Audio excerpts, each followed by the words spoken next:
But when I visualized it, I said, I can see that helping somebody. One of them is this is a way of decreasing stress, letting go of stress from the day. Like I said, if you had a very hectic and stressful day and you want to learn how to come home or go into another environment and not to bring that with you, this kind of give you, now you have to visualize these something when you're de-stressing. Is when you step into a room and you close the door.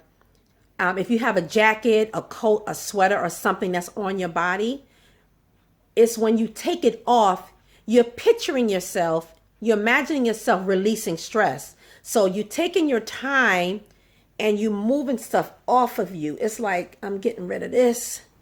I'm taking off this. I'm letting this go. It's like you're dropping the weight. You're dropping whatever it is that's causing you to feel heavy, causing you to feel stress, anxiety, depression, whatever it is. You can still get your life back. Get your life back. It's real. Get your life back. Get your life back.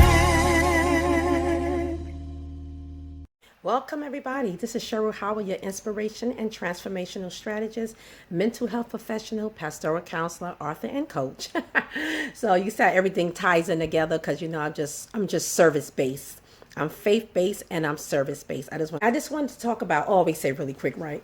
But, normally I do these Monday inspirations. Sometimes it's to deal with checking our spirit, staying in a positive mood before we start our day or as we start our day, so we can kind of command our day, command our spirit, let everything be aligned together, let everything be on one accord, meaning you want to have a positive day, you want to have a good attitude, and so you command your mind and your heart to want the same thing. And sometimes you just try different things to help you to feel good to start out your day. Like I said, if in the past, if you want to do some type of good breathing, if you want to listen to inspirational music or relaxing music, jazz, whatever it takes to help you to feel good, positive thoughts, that is all good to start your day.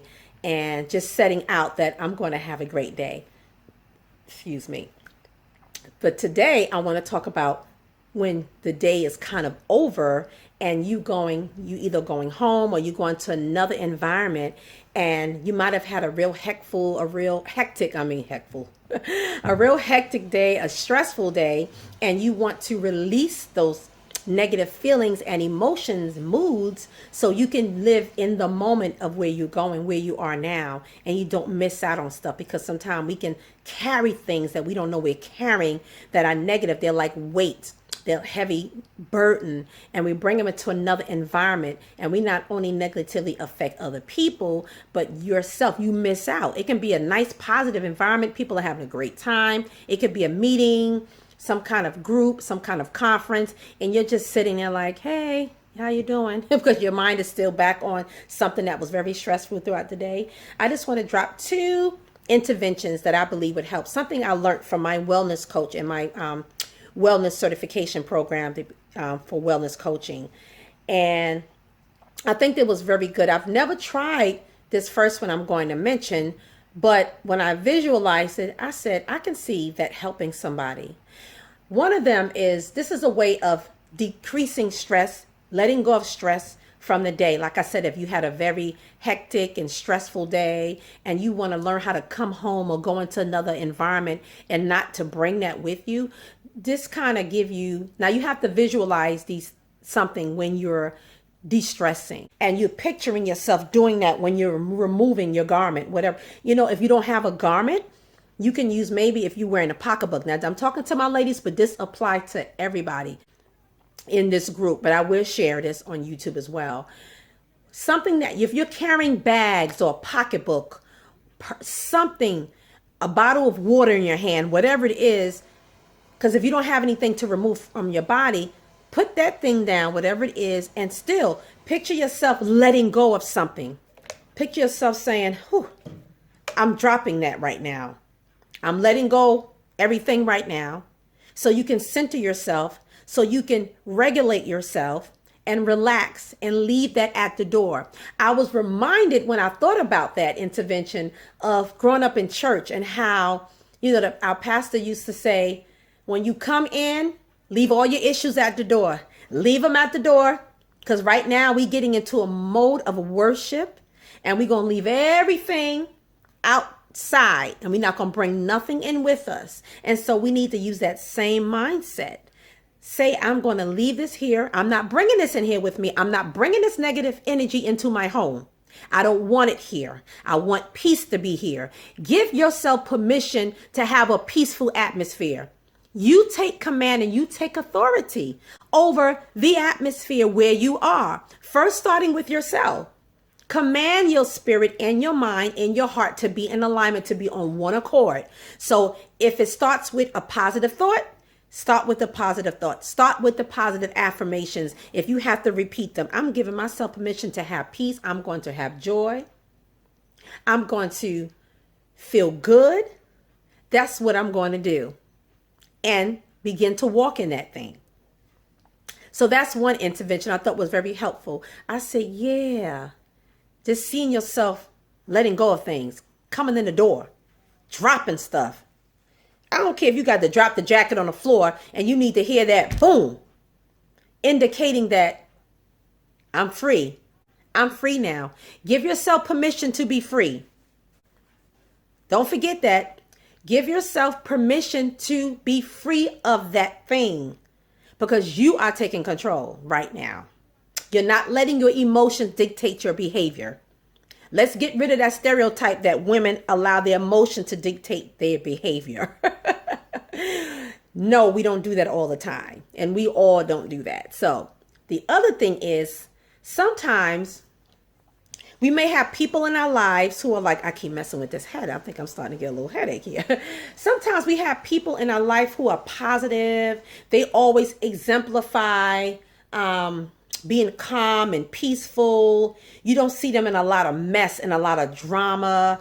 They respond to things well. They respond to negative situations well. They respond to confrontation well, negative confrontation, or just something that can be complex, or some kind of dilemma or issue. And you watch how they respond, and it's always in a positive way. Even if they are exerting authority or assertiveness, they're doing it in such a way that is helpful and that is non-combative as much as possible. If you can maybe imagine that person and go, you know what, if that person was here right now, if that person was in this situation right now, this is how they would handle it. What would so-and-so do? It's like what we say in church all the time. What would Jesus do? Well, sometimes we have people in our lives because look, we are a village and we help each other. We help us with one another, and God created that. It's not good for man to be alone for so many different reasons. So if you can think of that positive person, if you can think of a superhero, but I'm saying we have people in our lives who are superheroes in a way where they are good in certain areas. We can learn from each other, and that's what I'm trying to say. So if you can think right now of a particular person who behaves a certain way that you desire, think of that individual for that moment. Like, wow, I think it could be a pastor, your parents, a mentor, a coach, somebody in your family, a teacher, a director, a manager, whoever. It could be a sibling that they just carry themselves in such a way, and you say, you know, I need to be like that right now. I need to act that way right now in this moment. That's what I need to do. So those are good things, two things I think that can be very helpful when you're trying to de-stress and you're trying to command change in your mind and in your spirit, and you just want to feel better about your day, or better now, and forget about your day if it was hectic, if it was stressful, and move on. So I hope that was very helpful.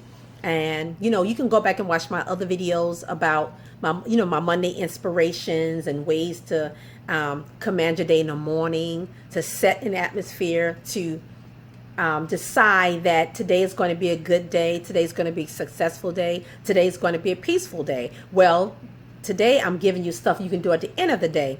This evening is going to be stress-free. I'm giving myself permission to be successful. I'm giving myself permission to be peaceful in my spirit. And I'm giving myself permission to create an atmosphere where it's peaceful. I'm taking charge. So take control of your own self. Don't allow other people And I know sometimes it's difficult, but I'm talking about getting into the practice of doing something different to help you feel good.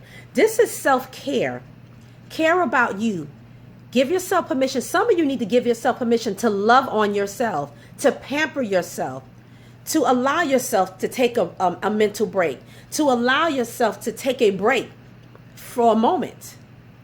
You know, if you don't have to jump right into another activity, chill out and relax. There's nothing wrong with that. It's not selfish.